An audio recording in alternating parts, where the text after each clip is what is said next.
devotees, How we can have good relationships among the devotees. so that we can interdependent on each other, flourishing company. So we can flourish being interdependent. I was also thinking about this morning. I'm reading a book by Giriraj Swami called Many Moons. I think the book has recently come out. Hopefully you can get it on Krishna.com. I highly recommend getting this book. What this book is, it's a book about, I think about 6 different devotees who have left their bodies. Hare Krishna devotees, devotees of ISKCON, who have left their bodies, who have died since maybe the last 20 years or so. And it summarizes their contributions and their characteristics. And one of the things that we see whenever a Vaishnava departs is that there's a ceremony and the Vaishnava is glorified. And generally people think, why do we have to wait till he died? This always comes up, because what happens is when the Vaishnava is glorified, everyone is purified by that. In fact, at one ceremony, I missed the ceremony. I couldn't go, but my daughter went. She was probably 8 years old at that time. And she came home, and I'd never seen her that Krishna conscious. Just by hearing the glorification of the devotee. And she said everybody was crying, because the devotee was so wonderful. And she was just going on and on about the glories of this devotee and the mood and the emotion everyone was experiencing. And she was only 8, but she was completely absorbed in Krishna consciousness. And so at that point, she confirmed something which I already knew, but by her experience, I saw the power of glorifying the devotee. And glorifying the devotee is a process of devotional service. And we are warned that criticism is a major fault which can have disastrous effects on our spiritual lives. So conversely, glorification is uplifting, it's purifying. So why do we wait till someone dies to glorify them? And realize that perhaps we were not seeing all their good qualities, but perhaps we were seeing many of their faults. Maybe we were overlooking their good qualities. So, in terms of relationships, Prabhupada said that if you look for faults in others, you'll find them. He said, even you'll find them in me. As we know, there were some of Prabhupada's godbrothers who somehow were finding fault in Prabhupada and what he was doing, or in some way trying to minimize him. So even, Prabhupada said, even sometimes where there's no fault, an envious person will see faults.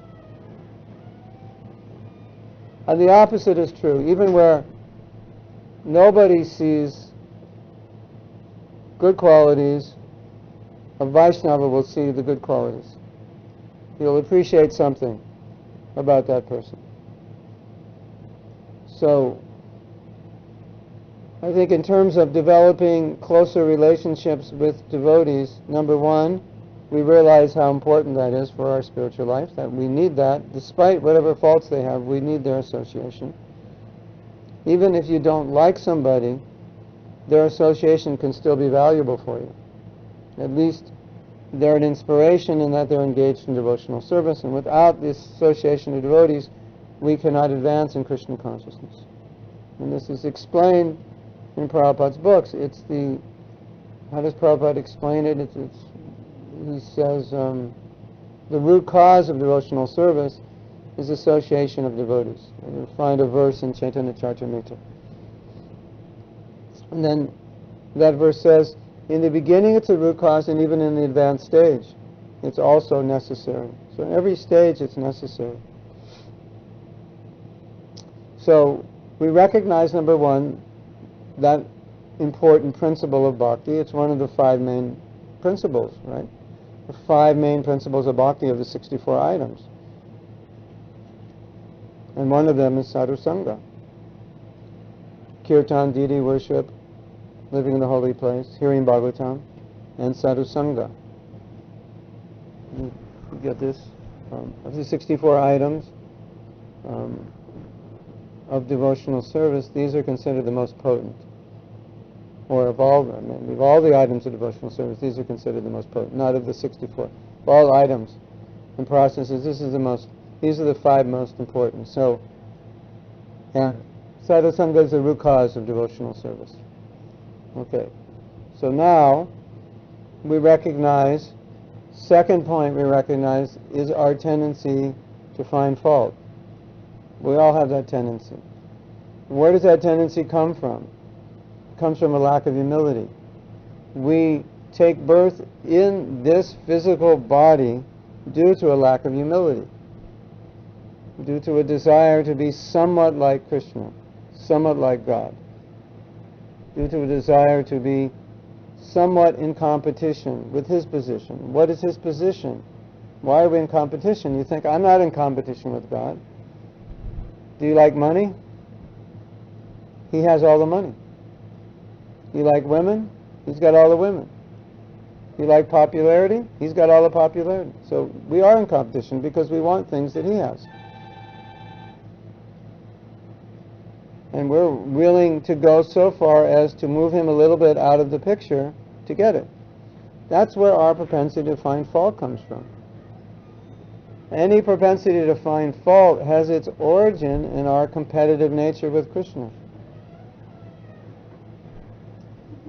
It's rooted in that. And so that's what comes with the physical body. It's like you get Windows, and Windows comes with certain functions. If you don't like it, buy a Mac. So we've got an operating system that we have taken birth with.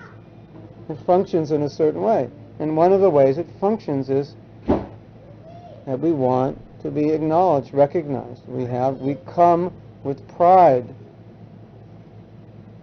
That's our conditioned nature. We call it false ego. We want to control. We want to be better than others. We want recognition. We sometimes minimize others to place ourselves higher. We compete with others to get ahead. Sometimes we're upset if somebody gets ahead of us. This is the program. It's been a program which we developed over many lifetimes. Carefully developed this. And now we take birth and the program starts working. Because we've been developing the program, just like you're probably all software engineers, so you know what it means to develop a program. We've been developing this program for lifetimes. And then when you see it manifest, you say, oh, I'm so envious, I'm so jealous, I'm a fault finder, I don't have any humility, and you don't like it. But the point, the realization we have to have is we're the software developers. We developed that software over lifetimes. And now the program is just working exactly the way we programmed it. And we're complaining how we programmed it. Right? I don't like being envious. Well, you programmed that. If you don't like it, you can change the program. So fault finding is part of the program. Right? Everybody does it. Why do we do it? It brings us up. So, what Shastra says is very, very simple. What Shastra says is we need the mercy of the Vaishnava. And you don't get the mercy by fault finding. Do you? That's the point. It's either you fault find and get no mercy, or you glorify and get mercy.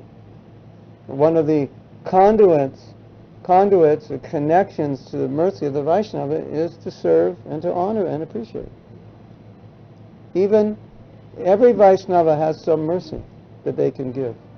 At one time, devotees were with Prabhupada. I think Prabhupada was taking a massage, and the devotee who was giving the massage, Prabhupada said, please pray for me. So the devotee was taken aback. He said, how can I pray for Prabhupada? He's a pure devotee. And so he expressed that doubt to Prabhupada, how can I pray for you? And Prabhupada said, well, you're a devotee, Krishna will listen to you. So if one devotee wrote me, he said that he was doing a program where devotees would pair up and they would pray for one another. So like you pair up with a devotee and you tell the devotee, I'm having this difficulty, please pray for me. And he said the results were amazing. That they could feel the results, that the prayer of another devotee was working to help them. In Christianity, they talk about, they have a book called the, what is it? Something about a wife, I forget the title, but it's something of the praying wife. So it's about the wife praying for the husband. Of course, the husband can pray for the wife, can pray for the children. It's about prayer and the effect of one person praying for another. So, do you want the mercy of the Vaishnava? Or do you want to get the effect, the ill effect of finding fault? Now, our scripture is full of stories about the fall downs of those who found fault with another Vaishnava. So many chapters of Bhagavatam deal with this, all to instruct us that it's dangerous. And then we hear, what do we hear? By serving the devotees, you get their kripa, you get mercy, you get attachment, attraction. You get so many things. In fact, one time Prabhupada was in Japan and he wanted, he liked it there and he wanted to start a temple. So he told the devotees, I think that were with him, they were traveling through on their way to India, said, would any of you like to stay here in Japan and start a temple? If you do, I will personally make sure you go back to Godhead. Prabhupada said, if you do service in Mayapur to build that temple, Bhaktivinoda Thakur will come and take you back to Godhead. So these are examples of kripa. Prabhupada once said, you cling to my lotus feet, I have the key to the back door, or Vaikuntha, I'll get you in. So these are examples of how when you please the Vaishnava, you make advancement. Even, you get what you don't even deserve. So you have both of these examples, right? Of the tremendous benefit of serving, appreciating, honoring the Vaishnava, and the detrimental effects of what? Offenses, criticism, fault-finding. Now, just to expand on this, we learn from Bhaktisiddhanta and other teachings we shouldn't find fault with anybody. It's not even okay to find fault with people who aren't devotees. That's also offensive. And we were reading yesterday the detrimental effects that accrue by finding fault with anybody, by hurting anybody, by offending anybody. It's not just offending someone who's spiritually advanced, it's offending anybody. It can ruin our consciousness. Right.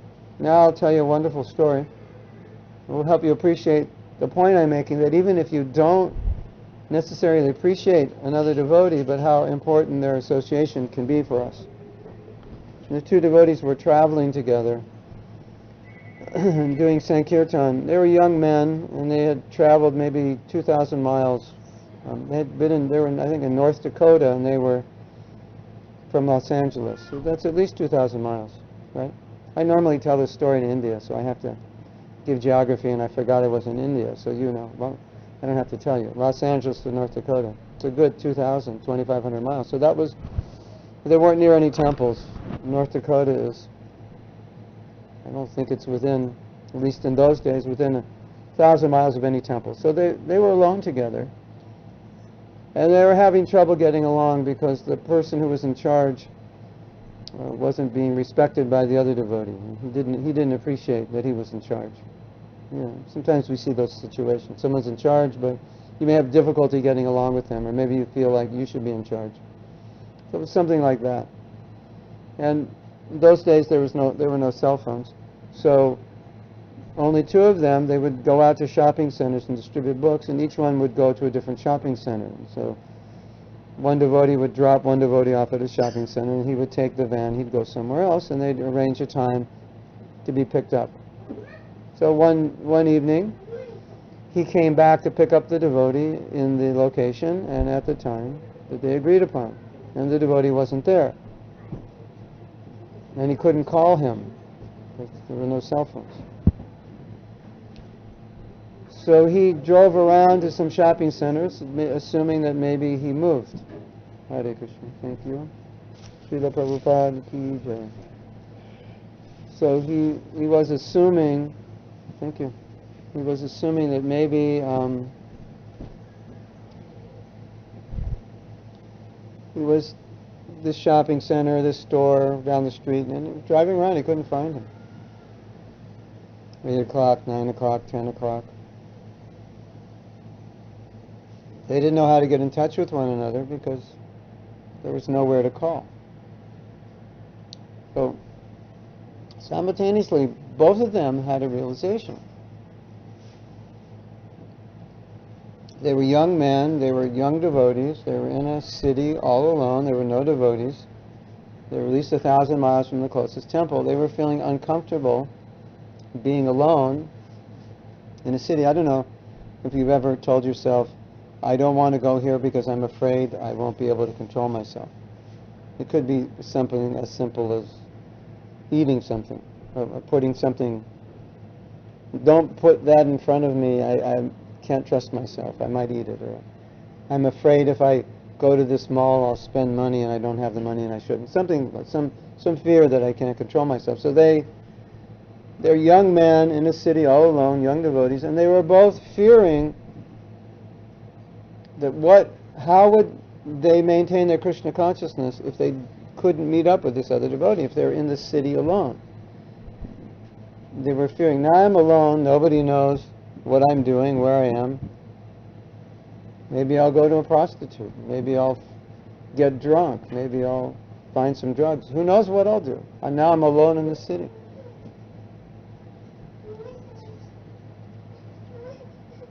So they're both thinking like this, and they're both worried. As we said before, they weren't getting along. But finally, somehow or other, they met up, maybe 11 o'clock at night. You think they were happy to see one another? They were probably never happy to see one another on the whole trip, but that night they were very happy to see one another because they realized how important their association was for one another, even though they weren't getting along. So I think these understandings, these realizations are necessary in creating better relationships. Now, another factor is some of us are naturally good in creating relationships and some of us are naturally bad. Some of us don't open our hearts. We're very private, reclusive. We don't know how to relate. We don't express how we feel. Others are the opposite. Very open, very expressive. If they do something wrong, they apologize. Others, they do something wrong, they won't admit it. So I think an important factor for us as an organization is that we have to realize that part of our service is to learn how to get along. You know, you might say, well, is that actually a quality of a Vaishnava? I don't see in the 26 qualities it says that they get along. And I see, well, the real quality is they surrender to Krishna. And we see, you read these stories of Gorkishore Das Babaji and people come to see him and he says, get away, I don't want to see you. You bother me. Leave me alone. And you read that and think, what's going on here? Or you two senior devotees are not able to get along for some reason. These are common things. And it's confusing. But what we understand, at least philosophically, is that it may not be that every great devotee gets along with every other great devotee. But there may not be a natural byproduct of advancing. It may be, but it may not be for some people. So in that regard, I think it's notable to be aware of this, that it's not just because you become more Krishna conscious necessarily will you always get along better with others. There may be some people you don't get along with no matter how Krishna conscious you become. You don't agree with them, you don't like the way they do things, they upset you. Maybe as you become more Krishna conscious, you're more tolerant, you try to be more appreciative, but maybe inside it's working together would be difficult. And therefore, I think it's important for us to develop skills, better skills, of relational skills, communication skills, and so forth, so we can deal with these difficulties. Because they're going to be there. They always have been, and they always will be. It's just part of life, right? You're married, you know, it's not always easy, right? And you chose that person. Well, maybe you didn't choose. Maybe your parents chose. But they chose a person. If your parents chose, they chose a person they thought would be compatible, or you chose somebody. And oftentimes, we're just thrown in a room with people, and so these are the people we're working with. And some of us may lack good relationship skills, communication skills, proper ability to understand. Some of us may be more resentful by nature, more angry by nature. So to learn how to deal with all these things is important for our service. You could say, all right, maybe as long as I don't offend anybody, I'm not the greatest person with relationships, I can do my service. Okay, that may be true. I can advance. But I don't really think that's true in general, because for us, because we need to get along. It's very important, and it's very, let's say it's essential.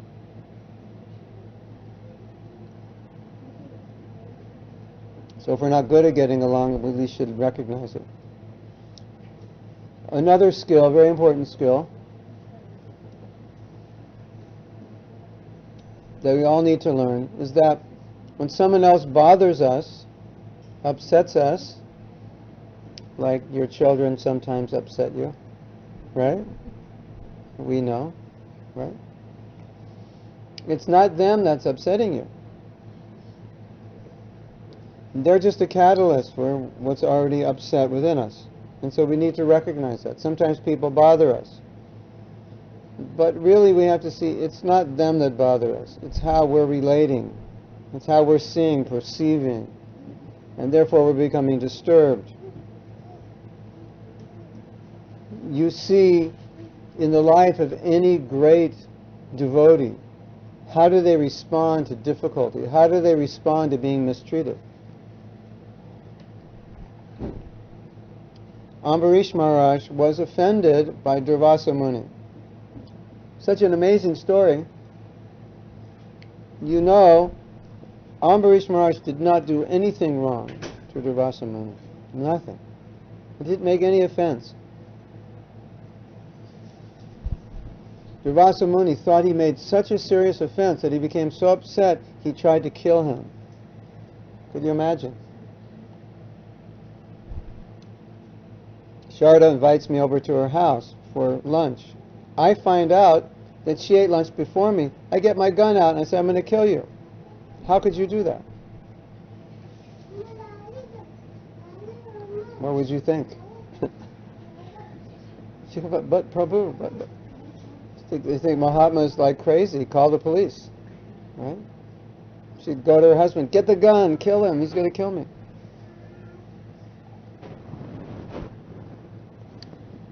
What did Ambarish do? He didn't feel he made any offense. Amazing. Why is that? Because the devotee is always looking. Well, he didn't feel that Durvasa made any offense. The devotee is always looking at himself. He's not looking to blame other people. He's looking at himself. What's wrong with me? Fault finding, the basis of fault finding is what's wrong with the other person, or what's wrong with the situation. I'm upset because of somebody, what someone else is doing, or because of the situation. We don't recognize that I'm upset because there's a problem with me that I'm getting upset. And this person is just a catalyst. Like we say in America, I don't know if you say this in India, but in America we say, this person is pushing my buttons. Do you say that in India? You have that? Pushing my buttons means he's agitating me, or she's he or she does things that agitate me. So they're pushing my buttons. If you push my buttons, I'm going to scream. That's what it means. Sometimes you get people who like to push buttons, and then when you get upset, they push more. Kids are something like that. Sometimes.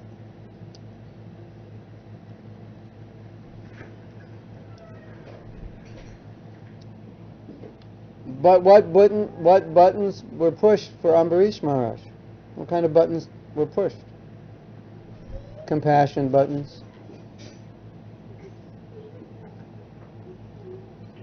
When Takaharidas was being executed, what buttons were pushed? When Jesus Christ was being executed, what buttons were pushed? When Prahlad Maharaj his father was attempting to kill him, what buttons were being pushed?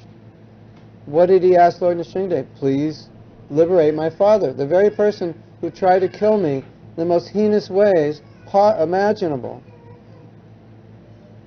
Please give him liberation. So he had every reason to be upset, right? That was child abuse, off the chart child abuse, wasn't it? Trying to kill him.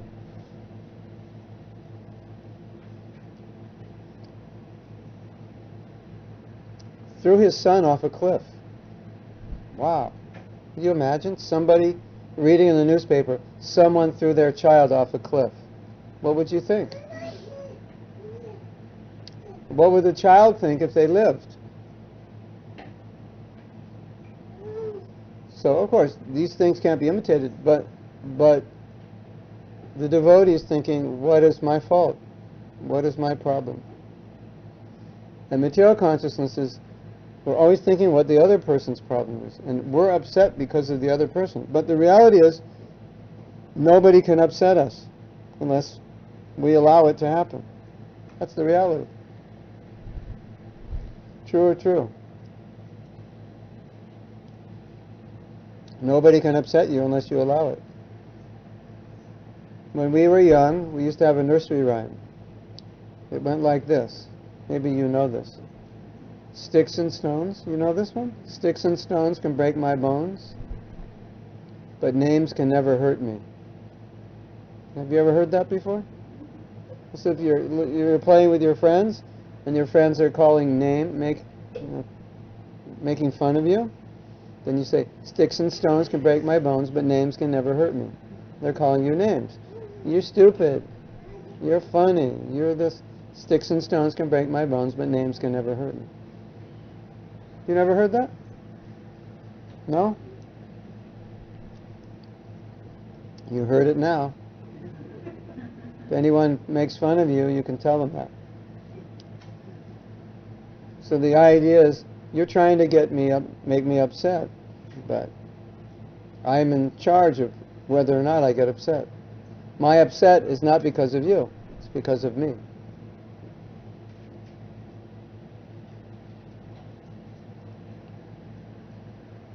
So if we say, I can't get along with this devotee, we should look to our own fault.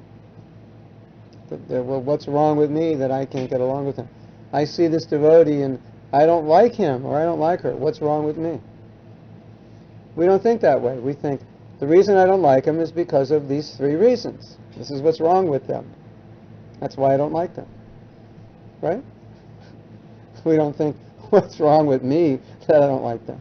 We just think, what's wrong with them that I don't like them? That devotees should not think like that.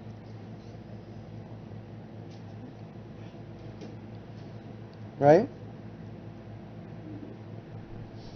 So Srila Bhaktisiddhanta, he is always saying, if other people's faults disturb you, then look at your own faults. And because otherwise, another person's fault is going to hurt you. It's going to hurt your spiritual life. Their fault is, why are you having trouble in Krishna consciousness? Because Sharda's faults. That's why I'm having trouble. If you said that, everybody would think something's wrong with you. You're having trouble because of her faults. I thought you have trouble because of your faults, not because of hers. But if you focus on her faults, of course she doesn't have any, but if she did have any, if you focused on them, what would happen? You would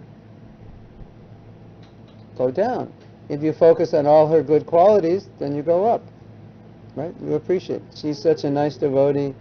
She has such a good attitude. She always likes to serve. She's always smiling.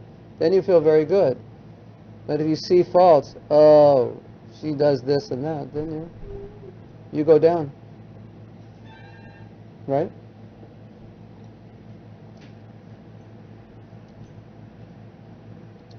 So this is the great test for all of us. When we're in some difficulty, Who are we going to blame? What are we going to blame? Now the story of Ambarish Maharaj is very interesting because Durvasa came back, and Durvasa learned that he'd made a huge mistake. And he came back to Ambarish Maharaj and apologized, because Lord Vishnu told him, if you don't apologize, you'll never be free from this offense. So he apologized. And then Ambarish Maharaj said, you didn't do anything wrong. Can you imagine someone tried to kill you? Someone actually tried to kill you and they came back and apologized. Would you accept their apology? What to speak of say you didn't do anything wrong? What to speak of feeding that person? He fed him. He came back and he cooked and fed him. Would you bring in your home and feed somebody who just tried to kill you an hour earlier? I don't even know if we'd accept the apology. You might accept it and say, get out of here, I never want to see you again. Right? But to speak of, I didn't do anything wrong, please come in and sit down. Jai Jagannath. Is that amazing? It's amazing, isn't it? All right. So we say, but Prabhu, I'm just ordinary conditioned soul. I don't think like that. All right. That's okay. We don't think like that, but what's the goal? To think like that. Right? Isn't it? Isn't that the goal? So the devotee is always thinking, no, it's my fault. Prabhu, I'm sorry. No, it's my fault. Okay, in the beginning you have to fake it a little bit if you're not feeling it that way. But that's the basis of developing good relationships, that you're always looking to appreciate the service of others, to appreciate the qualities of others, and find fault in yourself. And whenever you're finding fault in another, it says more about your nature to find fault than it does about their faults.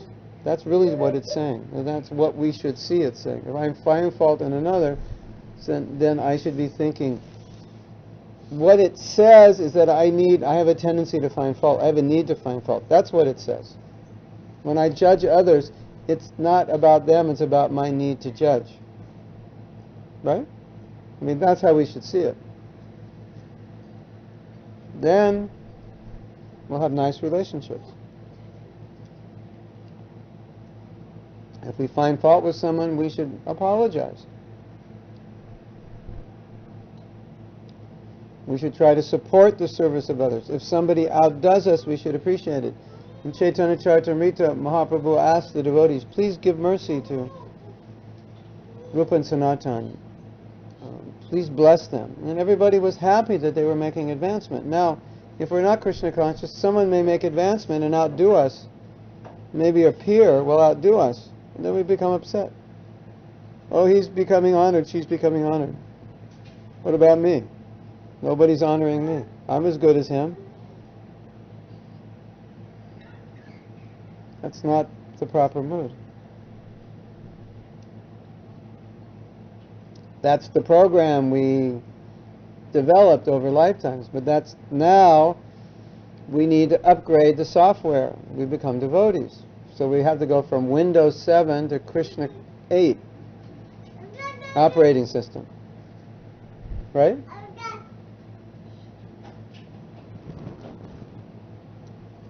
The Windows 7 my operating system works fine if you want to be in the material world, but when you want to be Krishna conscious, you have to upgrade to a new operating system, because the old system is just going to keep you in Maya, right?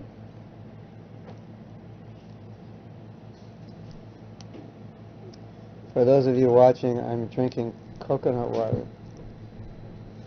That's why I'm drinking it slow. Devotees in Rochester know I like coconut water.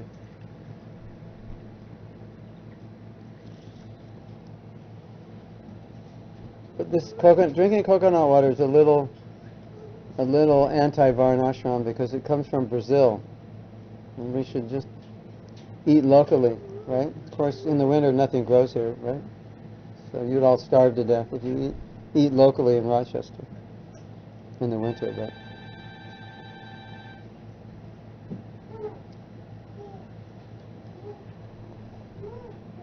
Another thing is to understand that Krishna is pleased and Prabhupada is pleased and actually everyone is pleased when we cooperate with one another. I mean, you think Krishna's pleased when you fight with somebody? Do you think Krishna's pleased when you find fault? Obviously not. And the reason Prabhupada is pleased is because to spread this movement, which is what he wanted us to do, cooperation is an essential ingredient. I would say it's an essential necessity. So, maybe we're not good at working together, as I said, but we need to learn how to work together. Because that will, the degree that we work well together is the degree that we can help others be Krishna conscious. So it has to go beyond what we like or don't like, or what we're good at or what we're not good at. Or I'm not good, I don't get along with people, or I'm not cooperative. All right, that may be, but we should learn, for the sake of spreading Krishna consciousness, we should learn how to be cooperative.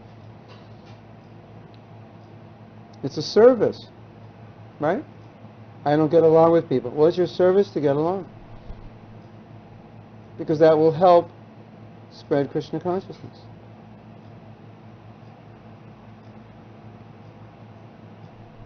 Maybe we're qualified to do something.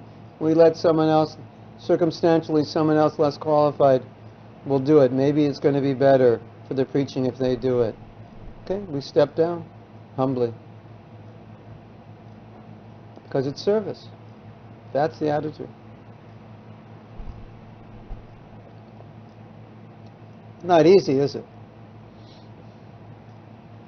False ego will fight. But I could do it better. Okay, but in this situation, maybe it's best that he does it.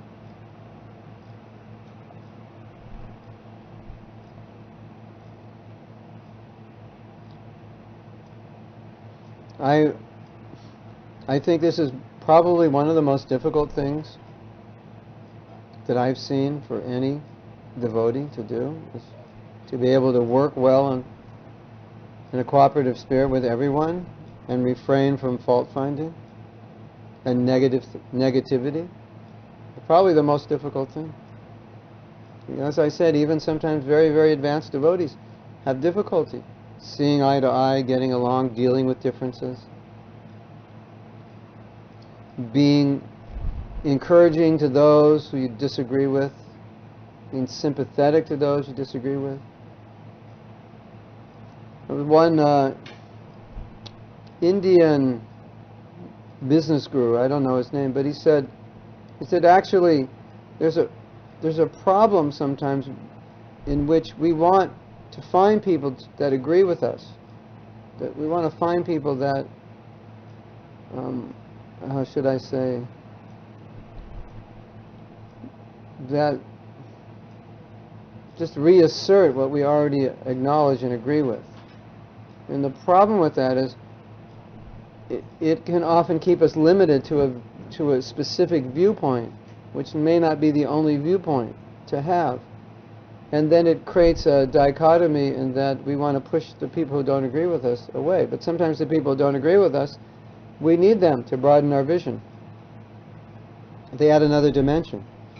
So if we can be in that consciousness, if someone disagrees, say, well, it's good they disagree. Let's see their point of view. Let's see what they have to say. Let's see how they differ in their opinion. Maybe it'll broaden the vision. Maybe it'll broaden the project. So you can embrace another person. If you can embrace another person's view, that's good. Otherwise, we just want to be surrounded by people who all say, yes, I agree totally with what you say. But then if somebody doesn't agree, they become the outsider, the enemy. How do we deal with them? They don't agree with us. Kick them out.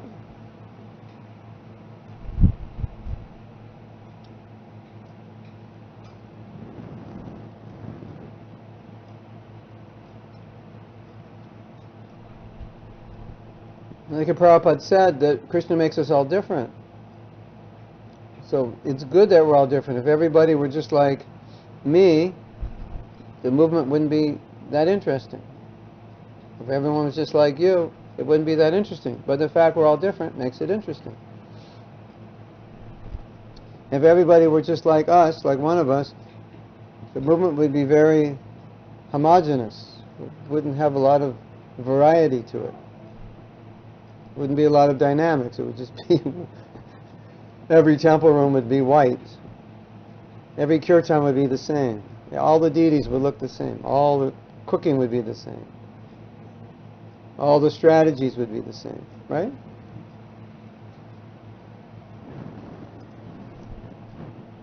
You think it would be a problem if everyone in the world were just like you? Would it?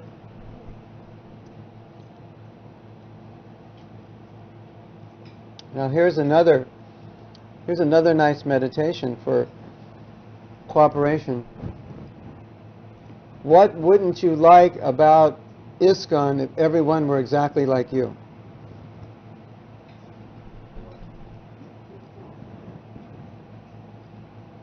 You understand the question? If everyone in ISKCON were exactly like you, what wouldn't you like about it?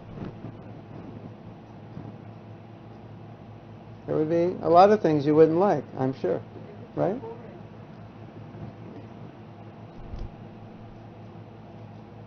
So now we have a viewpoint and we think, oh, I wish everyone agreed with me, but just